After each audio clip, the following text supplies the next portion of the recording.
केशवं बादरायणं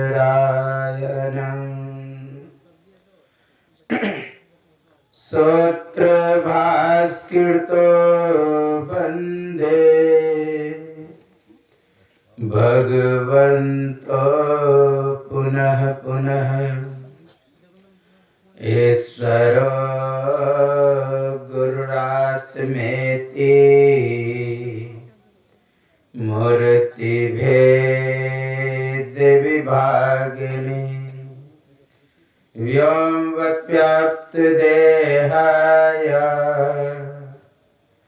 दक्षिणामूर्तये नमः। दक्षिणामूर्तये नमः। श्री सद्गुरु महाराज की जय।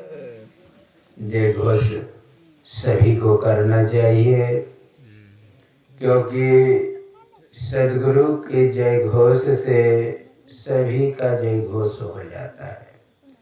एक के साधे सब सधे। खैर, अगर नहीं भी श्रद्धा हो गुरु के प्रति, राम के प्रति भी श्रद्धा हो ना, तो उसे गुरु का जय घोष करना चाहिए, क्योंकि जो गुरु का जय घोष करेंगे उसकी राम भक्ति दृढ़ हो जाएगी। अगर कोई कृष्ण भक्त है, वो गुरु का जय घोष कर देंगे तो उसकी कृष्ण भक्ति बढ़ जाएगी।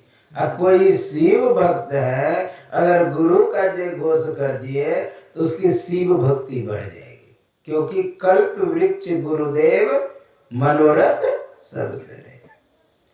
कल्प वृक्ष है। कल्प वृक्ष कहते हैं जो भी इच्छा हो तत्क्षण पूरा कर देना, समय के व्यवधान से रहे। एक और शब्द सुने होंगे, गुरु की मूर्ति मन माही ध्याओ, जो इच्छे सोई फल पाओ। अगर राम भक्ति है तो उसकी राम भक्ति दृढ़ हो जाएगी। कृष्ण भक्त है तो कृष्ण की भक्ति दृढ़ हो जाएगी। और शिव भक्त है तो शिव की भक्ति दृढ़ हो। यानी जो जिसका भक्त है, चाहे आप कुल देवता को पूजते हो या स्थान देवता को पूजते हो, जिसको पूजते हो उसके प्रति भक्ति दृढ़ हो जाएगी, क्योंकि तत्क्षण पूरा करता है जो मन में है। आपको मन में बैठा हुआ है कुल देवता के प्रति भक्ति, तो इच्छा तो कुल देवता के प्रति है, गुरु का जय घोष किए तो तत्क्षण पूरा। इसलिए जिस जिस देवी देवता को आप मानते हैं उन्हीं के प्रति भक्ति बढ़ जाए, इसलिए गुरु का जय घोष हृदय खोल के करना चाहिए। बोलिए श्री सद्गुरु महाराज की जय। और सभी आशाओं को थोड़ा त्याग करके जय घोष करेंगे। आप लोग जानते हैं, द्रौपदी जब तक दूसरों की आस रखी तब तक कृपा भगवान की नहीं हुई। जब तक दूसरों की आस, जानते बड़ी सभा में दुशासन खींच करके द्रौपदी को लाए। जब द्रौपदी को लाई तो वो सोचती है कि मैं ऐसे की सभा में हूँ, जब तक हाथ में अस्त्र हो तब तक पराजय का ना मुख देखना पड़े, अर्थात दूर होना चाहिए। लेकिन उसके ओर दृष्टिपात किए तो वह सर झुकाए बैठे हुए थे। फिर सोचती है कि ऐसे की सभा में हो, जब तक मरने की इच्छा ना हो तब तक मृत्यु देवता भी बैठ करके प्रतीक्षा करे, अर्थात भीष्म पितामह। उसके ओर भी दृष्टिपात की, वह भी सर झुकाए बैठे। अंतिम में सोचती है छत्रानी हूं, जोर से साड़ी को पकड़ी मेरी प्रतिष्ठा बच जाएगी, लेकिन एक भी ना चले। जब दोनों हाथ उठा करके जय घोष किए, दुख हरो द्वारिका नाथ शरण में तेरे, तो आप लोग जैसे कोपिलो गता है कौरव का स्मरण, तब कृपा हुई। इसलिए हम लोगों को भी थोड़ा हाथ उठा करके जय घोष करा। बोलिए श्री सदगुरु महाराज की जय। थोड़ा और कसर लग गया, वो भी ससर जाए। बोलिए श्री सदगुरु महाराज की जय। सर्वत्र रूप में विराजमान आराध्य देव को कोटि से नमन। व्यक्त रूप में हमारे पूज्य मोनू बाबा, यत्र तत्र अन्यत्र विराजमान संत जन, विज्ञ जन, सज्जन वृंद, माता एवं धर्मशीला भक्तिमती बहनों के अंतस्थ विराजमान परमात्मा को मेरा नमन। अभी आप लोग यत्र तत्र से, क्या नाम है उसके दादा को, बच्चे का दादा, परमेश्वर बाबू के पौत्र के जन्मोत्सव पर अर्थात छठी संस्कार के शुभ अवसर पर सत्संग में एकत्र हुए हैं। पौत्र कहते हैं पुत्र रापत्यम इति पौत्र, जो पुत्र से उत्पन्न हुआ उसे पौत्र कहते हैं। बच्चे सबको शांत रखेंगे। बोलिए श्री सदगुरु महाराज की। तो जन्मोत्सव पर आप लोग चुप रहिए ना। छठी संस्कार के शुभ अवसर पर आप लोग जानते हैं बच्चे का जन्म होता है। 1 सेकंड में लगभग 4 बच्चा जन्म ले लेता है पूरे वर्ल्ड में, और 1 मिनट में सैकड़ों बच्चे जन्म ले लेते हैं, और 1 घंटे में हजारों बच्चे जन्म ले लेते हैं। 1 दिन में लाखों बच्चे जन्म ले लेते हैं, और 1 साल में लगभग 12 करोड़ बच्चे जन्म ले लेते हैं। लेकिन सभी के जन्मदिन पर सत्संग नहीं होता है। अहोभाग्य है कि जिसके नाम पर सत्संग हो रहा है। पुण्य पुंज बिनो बिरही न संसार। जब तक पुण्यों का जमा नहीं होता है, पुण्यों का ढेर नहीं लगता है, पुण्यों का संग्रह नहीं होता है, तब तक सत्संग नहीं मिलता है। बुद्ध जन्म लिए, जब बुद्ध ने जन्म लिए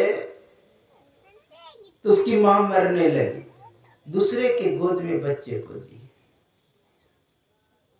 कहते कि इसे रखो, यह तपस्या का फल है। यानी तप किया तब बुद्ध जन्म लिया।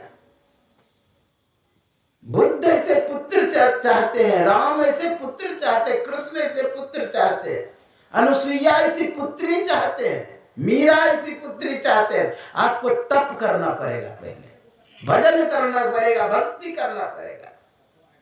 आप लोग जानते हैं भगवान राम यूं ही नहीं आगे दशरथ के यहाँ। कश्यप अदिति महातप किन्ने तिनका में पूरा वर देंगे। यानी कश्यप और अदिति ने घोर तप की पहले भगवान को उपलब्ध करने के लिए, भगवान को अपने पास बुलाने के लिए।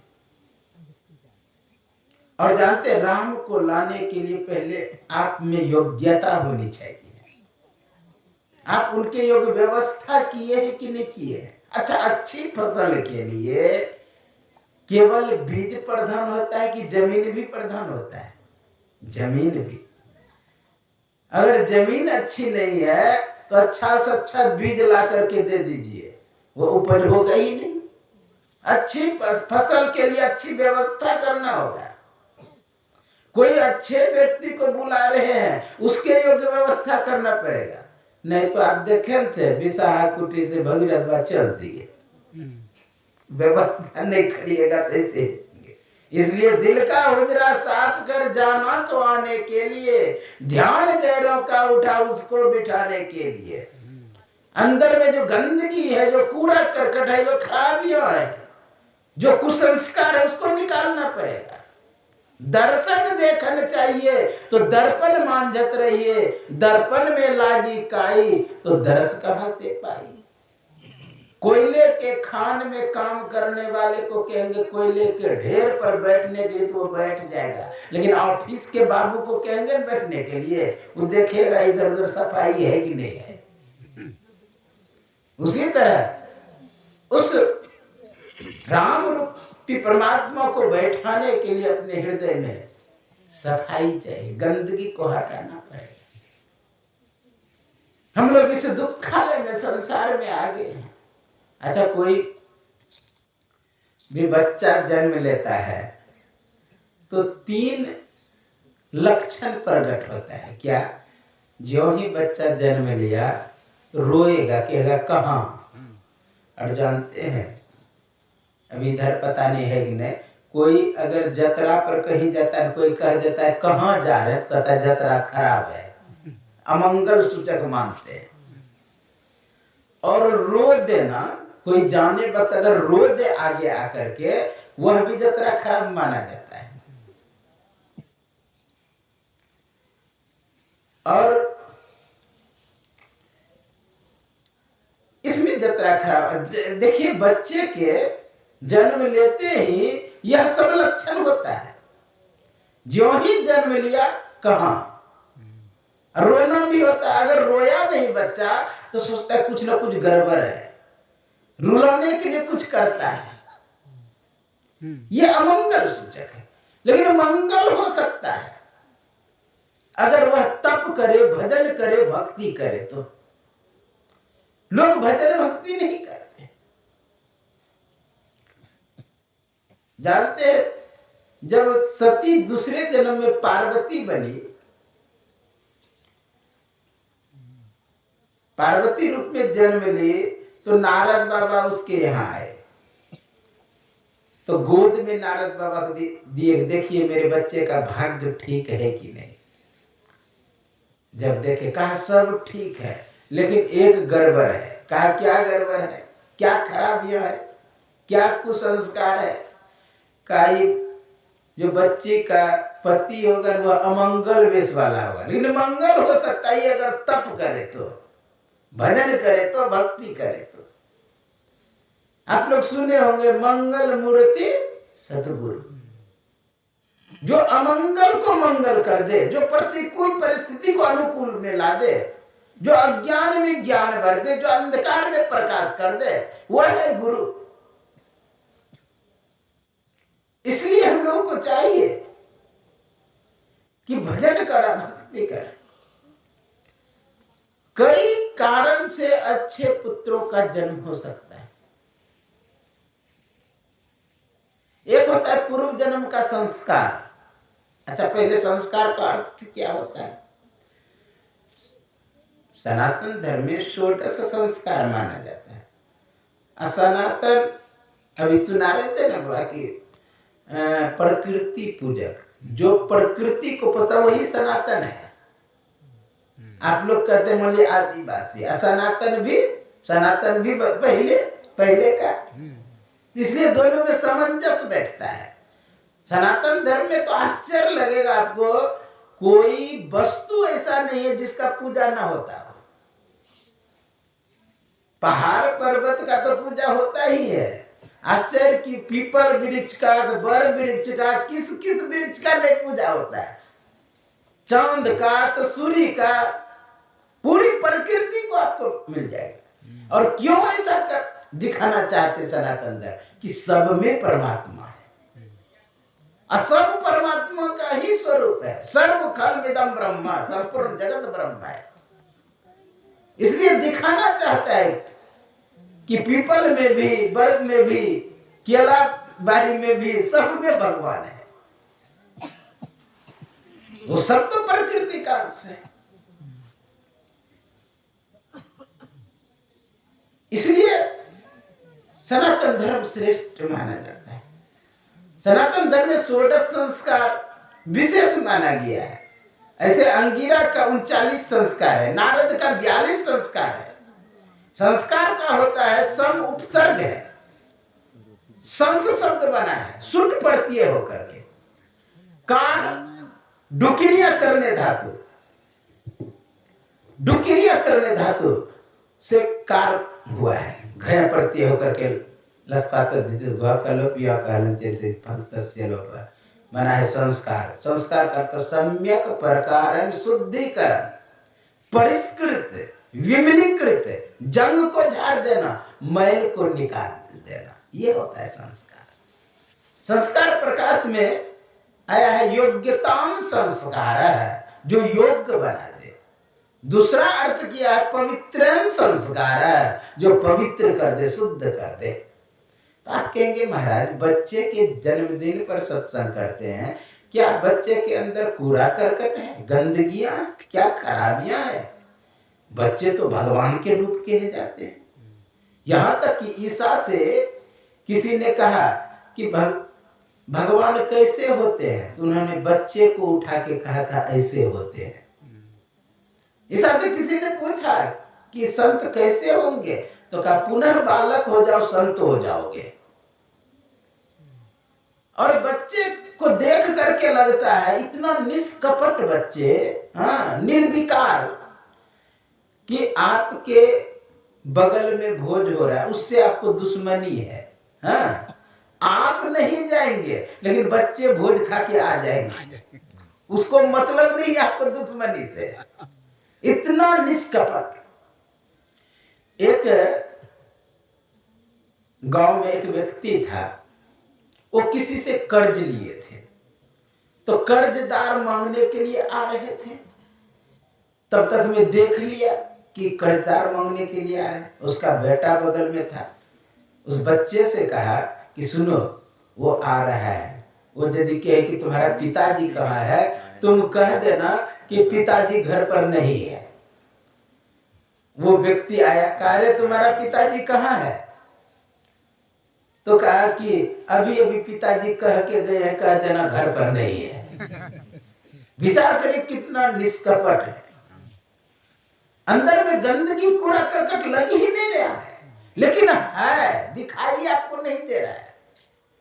मोबाइल में कितना ऑडियो वीडियो खींचते हैं। अब यदि कोड नहीं खोलना जानते हैं तो क्या कुछ दिखाई देगा? जो लॉक नंबर होता है वो खोलना नहीं जानते हैं तो दिखाई नहीं देगा। बोले श्री सद्गुरु महाराज की जय। तो वो खोलना नहीं देते, वो बच्चा जो है अभी खोलना नहीं जानता है, इसलिए कूड़ा करकट दिखाई नहीं दे रहा है। कई जन्मों का कूड़ा करकट जमा है। और वही जो बड़े होते हैं, बड़े होने के बाद पड़ोसी के यहाँ खाने जाइएगा जिसमें दुश्मनी है, लेकिन बच्चा चला जाता है, बड़े नहीं जाते। इसका मतलब लगता है कि वो कोड खोलना जान गया है, थोड़ा ज्ञानी हो रहा है।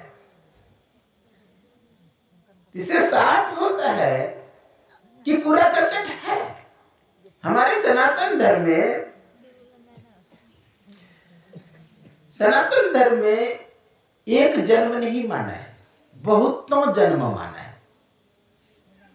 भगवान कृष्ण अर्जुन से कहते हैं, हे अर्जुन, यह जो मैं तुम्हें ज्ञान दे रहा हूं ना, ये पहले सूर्य को दिए थे। सूर्य इक्ष्वाकु को, धीरे धीरे राज ऋषियों में आया, फिर नष्ट हो गया। एवं परंपरा प्राप्त निम्नम राज ऋषियों विधि स्वकाम नेह महता योगो नष्ट परम तप। हे परम तप अर्जुन, यह योग नष्ट हो गया और वही ज्ञान मैं तुम्हें दे रहा हूं। तो कम तार्किक अर्जुन नहीं थे। कहा महाराज आप गजब बात करते हैं, मैं जानता हूं आप देवकी के पुत्र हैं, वसुदेव आपके पिताजी हैं, नंद बाबा के यहाँ खेले कूदे, यशोदा मैया का दुलार प्यार पाए। लेकिन कब? अपरम भक्त जन्मा, उसका जन्म अभी अभी हुआ है। अपरम जन्म विवस्वान, ईश्वर का जन्म हजारों वर्ष पहले हुआ है। कथ में तद भी जानी है, मैं कैसे जानूं कि आपने ही ज्ञान सूर्य को दिया था। कोई बच्चा आके कहे परदादा छरदादा को मैं ही ज्ञान दिया था, तो शोभनीय लगता है कि नहीं? कृष्ण ही कहे। लेकिन कृष्ण एक बात बोले, बहुनी में वेतितानी जन्मानी तब चार्जुना तन्या हम वे सर्वानी ना तो व्यथा परम तप। हे परम तप अर्जुन, मेरा और तेरा जन्म अनेकों बार हुआ है। बहुनी में वेते जन्मानी तब चार्जुना, बहुतों बार जन्म लिया, लेकिन तन्या हम वे सर्वानी, मैं सब जानता हूं। ना तुम तब तुम नहीं जानते हो। अच्छा, आप लोग जानते हैं कि पूर्व जन्म में हम क्या थे, लेकिन दृष्टिवान कोई देखा है। भगवान बुद्ध का प्रसंग उल्टाएंगे ना, विशेष बैक गियर लगा करके बताए। एक बार की बात है, एक बैल जा रहे थे ना, बगल में मिठाई का दुकान था, चला गया खाने के लिए। अब वो जो मिठाई की दुकान वाला था, दिया 2-4 डंडा। अब भगवान बुद्ध बगल से जा रहे थे, वो हंस गए देख करके। तो उनके शिष्यों ने पूछा, हे भंते, आप क्यों मुस्कुराए, क्यों हंसे? कहा, जानते हो, बैल जो था ना, ये मिठाई दुकान का मालिक था। वो सोचा कि अपना ही है, अपना मिठाई खा लेते हैं। अब उसका बेटा दिया 2-4 डंडा मुंह में कस के। कहे वो बेक ज्ञान लगा कि वो देखते थे, पूर्व जन्म को देखते थे। भगवान बुद्ध पूर्व जन्म को देखते, इसलिए कहा दृष्टिवान कोई देखा है, जो दृष्टि को चलाने वाले। शुरू में ही एक कथा आती है धम्पद में कि एक चक्षुपाल नाम के व्यक्ति अरहत्व प्राप्त किए हुए थे, फिर भी अंधे थे। तो एक शिष्य पूछते, हे भंते, चक्षुपाल अरहत्व भिक्षु होते हुए, मोक्ष प्राप्त किए हुए होते हुए, फिर भी अंधे क्यों है? कहा, सुनो, ये पूर्व जन्म में वैद्य थे, यानी डॉक्टर कह लीजिए आजकल की भाषा में, बहुत बड़े वैद्य थे। इसके पास एक बूढ़ी माता जी आई और कहते हैं कि अगर मेरा आंख ठीक हो कर दीजिएगा ना, तो मैं आधा संपत्ति आपको दान में दे दूंगी। तो कहा, ठीक है, मैं इलाज करता हूँ। इलाज करने लगे। बोले श्री सदगुरु महाराज की जय। दवाई देने लगे और उनको पूरा विश्वास हो गया डॉक्टर को कि इसका आंख ठीक हो गया होगा। माता जी का सही आंख ठीक हो गई थी। वो सोचती है अगर मैं डॉक्टर को बोल दूंगी कि आंख ठीक हो गया तो आधा संपत्ति देना पड़ेगा, इसलिए बोलूंगी ही नहीं कि मेरा आंख ठीक हुआ है। अब गए डॉक्टर के पास, कहा, माता जी आपकी आंख अब ठीक हो गई? नहीं, आंख ठीक नहीं हुआ है। फिर दूसरे बार आई, कहा, माता जी अब तो ठीक हो ही गया होगा निश्चित है? कहा, नहीं, अभी भी ठीक नहीं हुआ है। अब तीसरे दिन क्या हुआ, बुरी जिस दिन आ रही थी माता जी, डॉक्टर किसी कारण बस अपना क्लिनिक से निकल के बाहर गए थे। देखती है माता जी लाठी ऊपर में घुमाते हुए आ रही है, हाथ में लाठी घुमाना बता रहे उसकी आंख ठीक हो गया है। आकर के डॉक्टर बैठ गया अंदर। जो ही माता जी क्लिनिक के अंदर घुसी, लाठी टेकना शुरू कर दी। अब लाठी टेकना बता रही है कि अभी अंधा है, लेकिन घुमाना बता रहा था कि नहीं, आंख ठीक हो गया है। जब डॉक्टर के पास गए, कहा, माता जी अब तो ठीक ही हो गया होगा। कहा, नहीं, अभी भी ठीक नहीं हुआ है। गुस्सा से वो डॉक्टर ऐसा लिक्विड आंखों में डाल दिया कि उसका आंखें खराब हो गया। वही कर्म पीछा करते करते अरहत भिक्षु होते हुए भी चक्षु पालन दाते। मनो पुब्बम गमा धम्मा मनो सेठा मनोमया मनसा च प्रसन्ने न भासति व करोति व ततो न दुख मनवेति बहतो व चक्कम पदम। जिस प्रकार बैल के पीछे बैलगाड़ी का चक्का चलता है, उसी तरह मनुष्य के पीछे कर्म चलता है। कब हावी हो जाएगा कहना मुश्किल है। इसलिए दृष्टिवान कोई देखा है। भगवान कृष्ण कह रहे, तन्याहं वेद सर्वाणि, मैं सब जानता हूं, ना तुम वेत्ता पर तुम नहीं जानते हो। तो इससे सिद्ध होता है कि अनेकों जन्म होता है। श्रीमद् भागवत महापुराण का एक कथा है। एक चित्रकेतु नाम का राजा था। चित्रकेतु नाम का जो राजा था, उसे पुत्र रत्न की प्राप्ति नहीं हुई थी। आप कहेंगे क्या रानियां नहीं थी? रानियां भगवान कृष्ण का रिकॉर्ड तोड़ने वाले। भगवान कृष्ण को कितना? 16,108, लेकिन इसको 1 करोड़ रानियां थी। अब किसी से पुत्र नहीं। एक बार नारद और अंगिरा ऋषि उनके राजमहल में पधारे, स्वागत किया, सम्मान किया। कहा, हे राजन, तुम बाहर से तो खुश नजर आ रहे, लेकिन अंदर में चिंता की रेखा दिखाई देती है। कहा हाँ महाराज, धन धान्य की कोई कमी नहीं है, लेकिन इसका उपभोग करने वाला कोई नहीं है, इसका देखरेख करने वाला कोई नहीं है। आंख बंद करके देखा, कहा एक जन्म क्या 7 जन्म तक तुम्हें पुत्र नहीं है। अब तो और परेशान। वो कहते हैं महाराज मैं सुन रखा हूं, करता करे न कर सके, गुरु करे सो होय, जो न करे लकीर सो करे फकीर। अब तो फंस गया महात्मा जी, अपने योग बल से फल दिया कि अपनी पत्नी को खिला देना, एक फल दिया बस पत्नी को खाने के लिए। सोचा किस पत्नी को दूती, एक पत्नी बड़ी वाली पत्नी दे दी, उससे सुंदर पुत्रों का जन्म हुआ। सुंदर पुत्रों का जन्म हुआ, थोड़ा बड़ा हुआ था कि सभी रानियां मिल के उसको जहर खिला दी, और जो रानियां थी उसका भी राम नाम सत्य हो गया। और उधर से फिर अंगिरा ऋषि नारद बाबा आए, कहा तुम चिंतित हो? कहा महाराज वो जो पुत्र दिए थे ना वो मर गया। कहा कहाँ पर है? अमुक जगह रखा हुआ है। पुकार जीवात्मा पश्य भद्रंते, हे जीवात्मा उठो। ज्यों ही पुकारा दौड़ करके बच्चा महात्मा जी के पास आ गया। कहा क्या कहते हो? कहा मातरम पितरं चते, तुम्हारे माता पिता याद कर रहे हैं।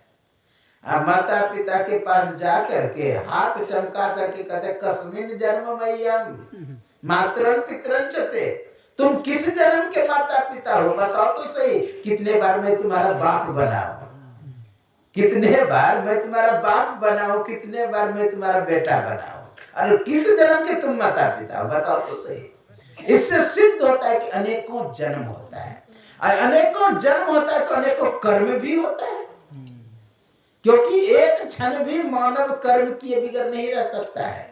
ना ही कांक्षित क्षणमपि जातु तिष्ठते कर्म कृत कार्यते ही अवसर कर्म प्रसिद्ध दे कर्मणा। एक क्षण भी मानव कर्म किए बगैर नहीं रह सकता है। अगर दौड़ना कर्म है ना, रुक जाना भी कर्म ही है। बकबक बोलना कर्म है तो मौन रहना भी कर्म ही है। जगे रहना कर्म है तो सो जाना भी कर्म ही है। ना करने की चेष्टा करना भी कर्म ही है। एक क्षण भी कर्म किए बगैर नहीं रह सकता। न्याय दर्शन ने कहा उच्छेपन अपक्षेपन प्रसारण आकुंचन यह पंचकर्माणि, ये 5 कर्म है। ये कर्म किससे होता है? आंख से जो देखते हैं ये कर्म होता है। अच्छा, मुंह से जो डालते हैं पेट में जमा होता है ना, उसी तरह आंख से भी डालने के बाद जमा होता है, कान से भी डालने के बाद जमा होता है। डालते हैं ना कान से, आपके आगे नहीं डालते हैं, डालते हैं। आंख से रूप डालते हैं, कान से शब्द डालते हैं, नासिका से गंध डालते हैं, जीवा से स्वाद डालते हैं। ये सब डालने वाला है। यही संग्रह होता है कर्म रूप में, यही संग्रह होता है। आपको प्रत्यक्ष दिखाई नहीं देता है, लेकिन संग्रह होता है। ये कर्म इंद्रियां, ये ज्ञान इंद्रियां। आप कहेंगे महाराज ये क्या ज्ञान इंद्रिया कर्म इंद्रिया, जिसने कर्म किया उसे तो यहीं पर जला दिया जाता है, तो कर्म भी जल गया होगा? नहीं, यही तो खूबी है कि वो जलता नहीं है, न डरता है, न कुछ नहीं, जलता उलता नहीं है। बोले श्री सद्गुरु महाराज की जय। कर्म जलता नहीं। जैसे आप मोबाइल में ऑडियो वीडियो खींचते हैं, आपके पास एक मेमोरी रहता है अंदर में, वो ऑडियो वीडियो ले करके मेमोरी खोल लीजिए, मोबाइल को थोड़ा कर दीजिए, उस मेमोरी को दूसरे मोबाइल में लगा दीजिए, जो भी ऑडियो वीडियो आपने खींचा वह सब उसमें पुनः दिखाई देने लगे। उसी तरह कर्म आपका चलता नहीं है। एक संस्कार कोश नाम का जगह है अंदर में, जहां पर अस्त्र शस्त्र नहीं चलता है, जिसको न्यूक्लियस एसिड कहते हैं। संस्कार कोश, क्रोमोसोम वैज्ञानिक के भाषा। वहां पर पहुंचने के बाद वह कर्म नष्ट नहीं होता है। ये हाथ आंख कान ये भले नष्ट हो जाता है, ये क्योंकि ये अपने पास कर्म करके नहीं रखता है। आंख ने जो भी रूप खींचा, जैसे मान लीजिए मोबाइल से फोटो खींचे तो वो स्क्रीन पर खाली नहीं रह जाता है, वो कहीं और जमा हो जाता है। संस्कार कोश, ऑडियो कोई शब्द भी आपने मोबाइल में टेप किया तो वहीं पर नहीं रह जाता है, कहीं और चला जाए। उसी तरह आंख से देखे जो रूप वो मन के द्वारा स्मृति में चला जाता है, कान से जो भी शब्द सुने वो मन के द्वारा स्मृति में चला जाता है, नासिका से जो भी गंध ग्रहण किए वो मन के द्वारा स्मृति में चला जाए, जिह्वा के द्वारा कुछ भी ग्रहण किए वो मन के द्वारा स्मृति में चला जाए। स्मृति क्या है? पतंजलि योग दर्शन में कहते हैं पतंजलि मुनि, विषया संपरमुषा स्मृति, विषयों को जो छुपा के रख ले वही है स्मृति। उदाहरण दिया चूहा का, चूहा समझ रहे हैं? घर में जो होता है चूहा, मूसा भी कहते हैं उसको, संपर मूसा, मूसा एक चूहा। तो मूसा का उदाहरण दिया। मैं देखा हूं जहां गेहूं का खेती होता है वहां पर कट गया गेहूं, काट के किसान लेके चला गया, लेकिन जहां पर छिद्र रहता है, बिल रहता है चूहा का, वहां पर मैं देखा कोई व्यक्ति आया कुदाल से कोरना शुरू किया, और कोरा ना तो अंदर से इतना इतना गेहूं निकला अंदर से, वो छुपा के रख लिया है कि बाद में उपयोग करेंगे। उसी तरह ये आंख, कान, नाक, जिह्वा, त्वचा, ये जो संस्कार कोश में जाके जमा हो जाता है, छुप जाता है, फिर अगले जन्म में वही उद्घाटित होगा, वही दिखाई देगा।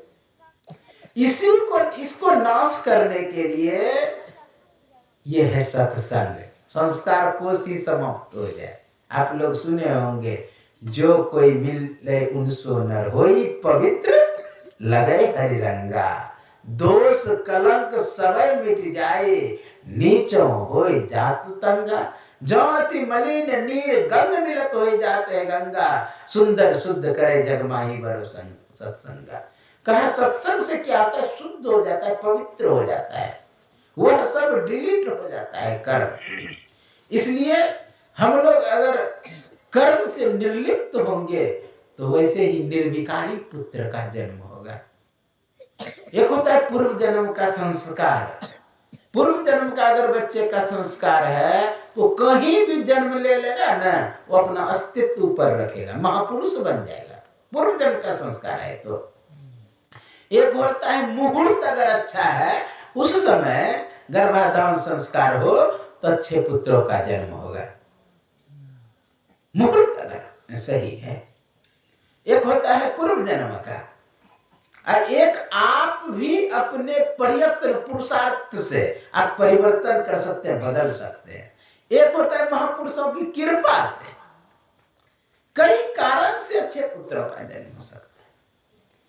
ऊंच नीच घर जन्म ले तो संतों के संत, कहीं भी जन्म ले लेंगे, अपना अस्तित्व ऊपर रखेंगे यदि पूर्व जन्म का संस्कार। जैसे आप अष्टावक्र का नाम सुने हो, अष्टावक्र जब गर्भ में थे ना, उसी समय पिताजी को कहता, पिताजी आप वेद मंत्र गलती पढ़ रहे हैं, इसका मतलब पिताजी का संस्कार नहीं है, वो पूर्व जन्म का संस्कार है। पूर्व जन्म का संस्कार रहने से देखिए, यदि माता पिताजी उसको सिखाते तो गलती था तो गलती वो सीख लेता वो भी, लेकिन वो कह रहा है कि पिताजी आप गलती पर, इसका मतलब पिताजी नहीं सिखाए। ये है पूर्व जन्म का संस्कार। और कई उदाहरण है पूर्व जन्म का संस्कार का। अगर पूर्व जन्म का संस्कार है तो गोबर से भी गोरख बन सकता है। अगर पूर्व जन्म का संस्कार है, मत्स्य से भी मच्छंदरनाथ बन सकता है। अगर पूर्व जन्म का संस्कार है, गौ से भी गोकर्ण बन सकता है। गोकर्ण समझ, भागवत की कथा है, एक फल दिए खाने के लिए, विस्तार भागवत करता हूँ तब करता हूँ, भागवत भी मैं करता हूँ। तो भागवत ने वो फल एक ब्राह्मण को दिए, वो अपनी पत्नी को दिए खाने के लिए फल, लेकिन पत्नी क्या की, फेंक दी बगल में गौ थी, गौ खा ली। और गौ खा ली दे लेना, तो जानते हैं जन्म लिया ना गौ के तरह कान उस बच्चे का, अब शरीर पूरा आदमी के तरह, इसलिए गौ करना पड़ा, बहुत ज्ञानी। ये है पूर्व जन्म का संस्कार। एक होता है माता पिता जैसा संस्कार डालना चाहिए वैसा डालेंगे। आप लोग एक शब्द सुने होंगे, पातम पुत परातम घोरा नहीं कुछ थोराम थोरा। माता जैसा विचार, जैसा भाव, जैसा दृष्टि रखेंगे वो बच्चे पर पड़ेगा। सावधानी हटे दुर्घटना घटे। यह नहीं समझे कि माता पिता का केवल कर्तव्य, दादा दादी का भी कर्तव्य है, और उधर से नाना नानी का भी, क्योंकि परंपरा से आप मूल कॉपी में अगर भूल कर देंगे ना, जितना भी आप फोटो कॉपी करें सब गलतियां दिखाएंगे। इसलिए मूल कॉपी में सुधार करें। यानी दादा दादी को नहीं छोड़ा है, उससे आगे भी पूर्वज को नहीं छोड़ा है। आधा माता पिता का आता है, उससे आधा दादा दादी का, उससे फिर आधा नाना नानी का, इस तरह। इसलिए कहा हम सुधरेंगे युग सुधरेगा। इसलिए हम लोगों को चाहिए कि अपने से वैसा सत्संग करें, भजन करें, भक्ति करें, तभी हम लोगों का काम बने। सत्संग भजन करेंगे तो वो संस्कार बच्चे प्रभावित। सुना रहते ना ध्रुव का, प्रहलाद का चरित्र। प्रहलाद कहां पर पले पोसे गए? नारद बाबा के कुटी पर। वो संस्कार था उस जगह पर। जैसा सुनेंगे वैसा ही बच्चे बनेंगे। एक होता है गर्भाधान संस्कार के समय जैसी वृत्ति, जैसा विचार, जैसा भाव रखेंगे हूबहू बच्चे पर पड़ेगा। एक भैंस बच्चा दी हाथी के बच्चे के आकार का, तो डॉक्टर के पास ले गया। डॉक्टर ने कहा कि आसपास हाथी है क्या? कहा नहीं। तो कहा चलिए कहाँ पे भैंस रखते हैं दिखाइए। जहां पर भैंस को रखते थे वहां पर एक अलमारी जैसा बना हुआ था, और उस पर गणेश जी का मूर्ति रखा हुआ था। हर समय गणेश जी का मूर्ति को देखते रहते भैंस, और बच्चा भी गणेश के बच्चे, गणेश के तरह। इसलिए जैसा दृश्य देखेंगे, हाँ, जैसा पढ़ेंगे वो हूबहू बच्चे पर पड़ेगा। शिवाजी का नाम सुने होंगे। शिवाजी की माँ जब गर्भ में थे, शिवाजी नित्य दिन महाभारत पढ़ते थे। जब जन्म लिए, एक दिन छोड़ करके कहीं गई थी तो रोने लगे बच्चे, तो दूसरी माँ कोई आकर के दूध पिलाने लगी। तब तक में माँ आ गई। कहा क्यों मेरे बच्चे को दूध पिलाए? कहा बच्चे रो रहे थे इसलिए मैं पिला दी। कहा मेरा बच्चा मर तो नहीं जाता, तुम्हारे दूध के कारण मेरे बच्चे को हार का मुख दुख देखना पड़ेगा, क्योंकि मैं दूध नहीं पिलाती, महाभारत का एक एक प्रसंग पिलाती हूँ। इसलिए माँ का परम कर्तव्य है। आप देखिए बाहर आ जाते हैं बालक, छोटा रहता है, पिताजी जूता पहन के खोल के छोड़ देंगे ना, वो आकर के पैर डाल देंगे उसमें, चलना शुरू कर देंगे। अनुकरण करता है। जब बाहर में उतना अनुकरण करता है तो अंदर में कितना अनुकरण करता है। आप सुने ना, चक्रव्यूह भेदन सीख लिया गर्भ में ही विरंग बन गए। और बच्चे को ये पता नहीं कि बड़ा जूता है कि छोटा जूता, उससे मतलब उसको नहीं है। आपने पहना है इसलिए वो भी पहन रहा है। आप सिगरेट पी करके फेंक दीजिए या बीड़ी पी करके, देखिएगा बच्चा आकर के खींचने लगेगा। वो क्या है लिया है उससे मतलब नहीं है, बड़े ने पिया है इसलिए छोटे पी। अनुकरण करता है बच्चा। इसलिए आप अगर ठीक से चलेंगे तो बच्चे भी ठीक से चलेंगे। आप पर पूरा यह खेल है। ये तो पूर्व जन्म का संस्कार है। एक है कि आप भी परिवर्तन कर सकते हैं, बदल सकते हैं। कीट न जाने भृंग को कर ले आप समान। बार बार सुनाते सुनाते कोई चीज, चाहे सत्संग हो या कुछ हो, आप बदल सकते, परिवर्तन कर सकते हैं। और गर्भाधान संस्कार के समय जैसी वृत्ति जैसा विचार वो बच्चे पर पड़ेगा। धृतराष्ट्र और पंडु, पंडु के पिताजी और धृतराष्ट्र के पिताजी कौन है? पहले चित्रांगद विचित्रवीर्य जब मर गए, सत्यवती को बहुत चिंता होने लगी कि मेरा राज्यपाट कौन संभालेगा। तो उसको ख्याल आया कि मेरा ही पुत्र है व्यास, तो व्यास को बुलाए। चित्रांगद विचित्रवीर्य के जो पत्नी थे उनके पास भेजे। तो जानते हैं गर्भाधान संस्कार के समय आंखें बंद कर ली, कहा पुत्र तो होगा लेकिन अंधा होगा। फिर दूसरी अम्बा जो थी दूसरी तो भेजे, वो गए तो वो कांप गए, कहा पुत्र तो होगा लेकिन पीलिया रोग से ग्रस्त होगा। और तीसरे में भेजी दासी गई। दासी तो कहीं भी गई आई हुई रहती है, कहा कि ज्ञानवान पुत्र का जन्म होगा, वही हुआ विदुर। गर्भाधान संस्कार के समय की बात। इसलिए हम लोगों को चाहिए कि हम बच्चे का परिवर्तन करें, बदलें। खराब फोटो देखेंगे, खराब गाना सुनेंगे तो वो सब बच्चा पर पड़ेगा। जैसा चित्त में वो बैठ जाता है, जो जो आप सुनते हैं व्यवहार करते हैं, वो सब बैठ जाता है। आप जानते हैं एक मुहूर्त होता है। पराशर ऋषि आ रहे थे नदी पार करने के लिए। आप जानते हैं सत्यवती से उनका सहयोग हुआ, कितना ज्ञानवान पुत्र का जन्म हुआ। उस समय मुहूर्त अच्छा था। अब वही एक बार की बात है, दीति जिससे दैत्य उत्पन्न हुआ, कश्यप ऋषि के पास गई और कहती है हे प्रभु मेरी इच्छा को पूर्ण करें, मैं आपकी धर्म पत्नी हूं। तो कहा अभी संध्या का समय है, अभी ठीक मुहूर्त नहीं है, ठीक समय नहीं है।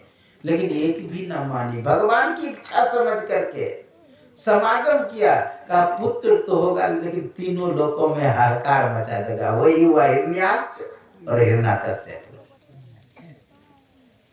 मैं केवल संकेत कर रहा। तो कहने का भाव हम लोगों को चाहिए कि अपने आप का सुधार करें। पूर्व जन्म का संस्कार जब है तब तो ठीक है। गोरख नाथ का जन्म कैसे हुआ? मच्छिंदर नाथ घूमते हुए बंगाल गए, एक ब्राह्मणी के यहाँ भिक्षाम देही का रट लगाए। और जब भिक्षाम देही का भिक्षा लेकर के भिक्षा पात्र में आई, जब देने लगी, कहा हे माते तुम चिंतित हो? कहा महाराज सब चीज परिपूर्ण है लेकिन पुत्र नहीं है। उसने क्या किया, झोले में हाथ दिया, भस्म निकाला, कहा कि लो ये भस्म खा लेना, तुम्हें सुंदर पुत्रों का जन्म होगा। महात्मा जी तो कह के चले गए। 12 साल के बाद महात्मा लौट करके एक जगह पहले आते थे, कह के चली, इधर से पड़ोसन देख रहे, पड़ोसी कहते हैं कि महात्मा जी क्या दिए? का ये भस्म, का कुछ कर दिया होगा, मत खाओ इसको। उसको फेंकवा दिया। कहाँ पर? जहाँ गोबर फेंकते हैं, गड्ढा में फेंकवा दिया। 12 साल के बाद महात्मा जी गोरख मच्छिंद्रनाथ घूमते हुए आए, फिर भिक्षाम देही के रट लगाए, तो भिक्षा पात्र भिक्षा लेकर के आए। देखते फिर चिंत, हे माते क्या मेरा भस्म व्यर्थ चला गया? ऐसा हो नहीं सकता है। अब तो समझ गई वही महात्मा है। कहा भगवान वह तो मैं भस्म फेंक दी थी। कहा कहाँ पर फेंकी? चलो दिखाओ। तब तक में तो गोबर का ढेर लग गया था पूरा। जाकर के पुकारा गौरख, आवाज नहीं है। फिर पुकारा गौरख, फिर आवाज नहीं। जो ही तीसरे बार बोला गौरख का आदेश अंदर से, कहा निकलो बाहर। निकला, 12 साल का बन के तैयार। ये पूर्व जन्म का संस्कार। गोबर में भी जाके अपना अस्तित्व ऊपर कर भंजन अपना। एक बार की बात है, गोरखनाथ जंगल में बैठ करके संजीवनी मंत्र सिद्ध कर रहा था। गांव के बच्चे कुछ आए खेलने के लिए उसी, तो सभी बच्चे के मन में हुआ आज गरीब बनाएंगे, गरीमान बनाएंगे। मिट्टी ले आए, बनाने का प्रयास करने लगे, लेकिन बने ही नहीं। एक बच्चा अनायास कहता है, मेरी मम्मी कहती महात्मा सब जानते हैं, चलो महात्मा के पास। महात्मा के पास गया, कभी चिमटा लेके भागे तो कोई कमंडल लेके भागे, क्या महाराज हमको गरीब बना दीजिए, गरीमान बना दीजिए। अरे मुझे भजन करने दो, तुम अपने से बनाओ। बनाने लगा, गरीब तो बना लिया लेकिन गरीमान नहीं बना पाए। फिर जाके कभी चिमटा भागे लेके, कभी कमंडल लेके भागे। बालहट नामी है, 3 हट नामी है, बालहट, स्त्री हट और योगी हट। बालहट में जो चाहिए बच्चे को चाहिए, नहीं तो वही घोलटने लगेगा, ये है बालहट। और स्त्री हट, आप लोग सुने होंगे एक शब्द, मंगाए दियो लटकन भूसो बिका। मतलब आपका सब चीज बिक जाए लेकिन मुझे चाहिए तो चाहिए। योगी हट, योगी भी जो ठान लेकर हमको ये करना है वो करके छोड़ेंगे। आप लोग जानते हैं, बोले श्री सद्गुरु महाराज की जय। योगी, एक बहुत पुरानी कथा है, चंद्रगुप्त मौर्य। उसी समय उनके गुरु हुए थे कौन? चाणक्य। चाणक्य मगध राजा को, मगध के राजा के पास आया कि अखंड भारत कैसे हो, इस पर विचार लेने के लिए, क्योंकि उसी समय सिकंदर आ रहे थे। तो उसने उनका अपमान किया, कहा तू मुझे सिखाएगा अखंड भारत कैसे होगा। लात मारा और उसे राज्य से बाहर कर दिया। उसने प्रतिज्ञा किया कि जब तक तुम्हें राज्य पद से नीचे न उतार दो तब तक चोटी नहीं बांधोगे। चोटी यानी टीक नहीं बांधोगे, प्रतिज्ञा किया। और साधारण बच्चे को जो बंधवा मजदूर था उसे ले जाके पढ़ाया और योग्य बनाया और उस राजगद्दी से मगध के राजा को उतारा। प्रतिज्ञा आप लोग जानते, केवल उदाहरण दे रहा हूं। रामदेव बाबा नाम सुने होंगे।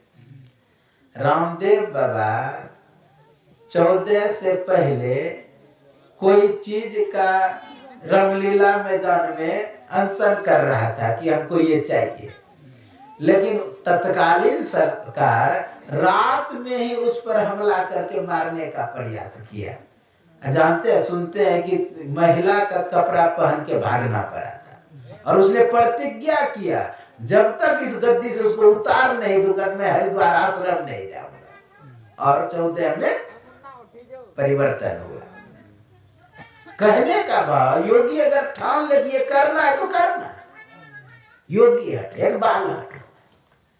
यह बाल हट है क्या कि कभी कमंडल लेके भागता है तो कभी ये लेके, मैं मुझे बना दीजिए। मेरी माँ कहती है कि सब महात्मा जानते हैं। अब बस अब सोचा कि अब करना पड़ेगा। उसने क्या क्या मिट्टी लिया, अब बस बनाने लगा। जब पैर बने, पैर हिलना शुरू हुआ, क्योंकि संजीवनी मंत्र सिद्ध कर रहा है। हाथ बनाए तो हाथ हिलना शुरू हुआ, आंख बनाए तो आंख से देखना शुरू किया, जी बनाए तो जी से अब करने लगा, कान से सुनने लगा। और जब गरी पर बैठे गरी हाँकना शुरू कर दिया। जो ही हाँकना शुरू हुआ, बच्चा से भागा, भूत भूत कह करके अब गांव में जाके हल्ला कर दिया कि महात्मा जी ऐसे प्रकट किए हैं। अब लोग सब समझ गया कि सिद्ध कोई महात्मा है। लोग सब गए। तब तक उसी समय मच्छिंद्र नाथ भी आए हुए थे, समझ गया कि सिद्धि का बल है।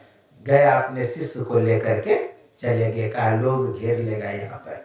कहने का भाव, करभंजन नाथ का पूर्व जन्म की आत्मा था, पूर्व जन्म का संस्कार था, इसलिए मिट्टी के मूर्त में भी जाकर के अपना अस्तित्व पर रखा।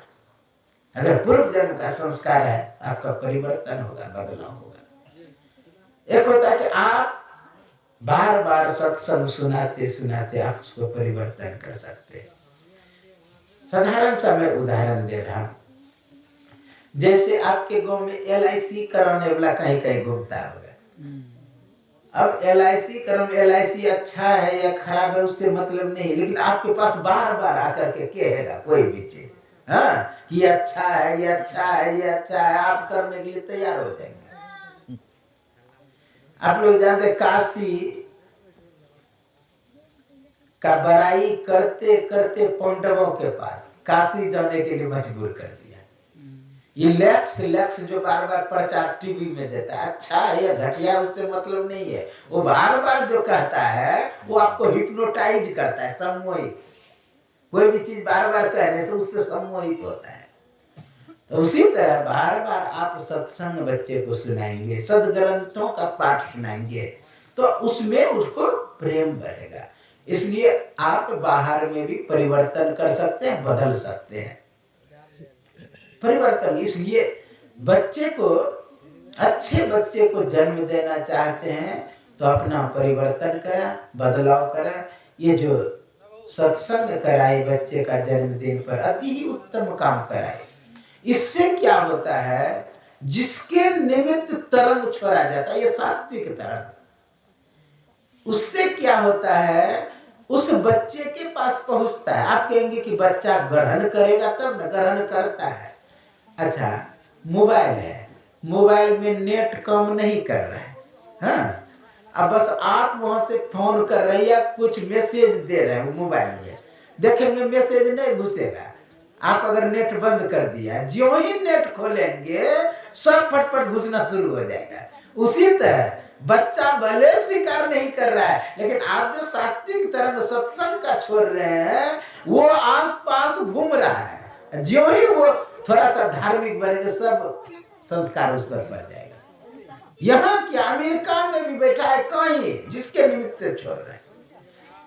आप लोग जानते कौरव और पांडव दोनों जुआ खेलने में माहिर थे। ये जो कौरव के पक्ष से थे, कौन थे, उनको गुट्टी पालने वाले, जिसका नाम मामा शकुनी था। शकुनी मामा कहते हैं कि भांजे तुम क्या लोगे, कहा कि मैं 5 लूंगा। कहा 5 ही होगा, गुट्टी मेरा बात सुनता है। अब कोई जादू टोना नहीं, वो हाथ में लेकर के गुट्टी को बार बार कहता था 5 हो जा, 5 हो जा, 5 हो जा, पटकता 5 ही होता था। ये विचार तरंग का है, आंख से 80% ऊर्जा निकलती है, और बार बार जो कह रहे हैं वो निर्जीव भी परिवर्तित होता है, बदलाव होता है। नहीं है तो एक आप प्रयोग करेंगे, शीशा का घर हो, कमरा, पूरा पैकिंग हो, हवा बाहर का दबाव ना हो, एक गिलास आप ले लेंगे और गिलास में पानी भर देंगे और उसमें चिकना पदार्थ तेल जो है, तेल 2 बूंद डाल देंगे, देखेंगे कि गोल ऐसा हो जाएगा वो, और उस पर आप पत्ती तोड़ करके या खर उस पर रख देंगे और उसको एक टक से आप आधा घंटा देखते रहे, और देखते हुए उसको बोलेंगे कि बायां घूम तो बायां घूमेगा, दायां घूम तो दायां घूमेगा। वो विचार तरंग के द्वारा हो रहा है। उसी तरह जिस बच्चे के प्रति सत्संग का तरंग छोड़ा जाता है, ये सात्विक तरंग है। जैसे टॉर्च आप जलाते हैं ना, तो अंधकार कहाँ चला जाता है, अंधकार हट जाता है, भाग जाता है अंधकार। उसी तरह सतोगुण जब बढ़ता है, तमोगुण रजोगुण दब जाता है, यह अर्थात अंधकार हट जाता है। जिस बच्चे के प्रति ये सात्विक तरंग छोड़ा जा रहा है, ये निश्चित है कि तमसो मां ज्योतिर्गम्य, असदो मां सदगम्य, मृत्युर्मा अमृतगम्य, इस स्थिति में आएंगे। फिर भी मैं गुरुदेव से प्रार्थना करता हूँ कि वह बच्चे परिवार का नाम रोशन करे, माता पिता का नाम रोशन करे, गांव का नाम रोशन करे, देश का नाम रोशन करे। यही आपके सेवा में कहा। 9 बज गया होगा। सर्वे भवन्तु सुखिनः, सर्वे सन्तु निरामया, सर्वे भद्राणि पश्यन्तु, मा कश्चित् दुर्भाग् भवेत्। ओम शांति शांति शांति। श्री सद्गुरु महाराज की जय। जिसे बड़ा मोबाइल है वो सब्सक्राइब कर लेंगे एक चैनल, तो यह प्रवचन फिर से आ जाएगा। ये अध्यात्म विज्ञान दर्शन चैनल का नाम है, अध्यात्म विज्ञान दर्शन। आप करेंगे तो सब जहाँ जहाँ प्रवचन होता है सब आते रहेगा। ये आपके सेवन का। बोले श्री सद्गुरु महाराज की जय। एक भजन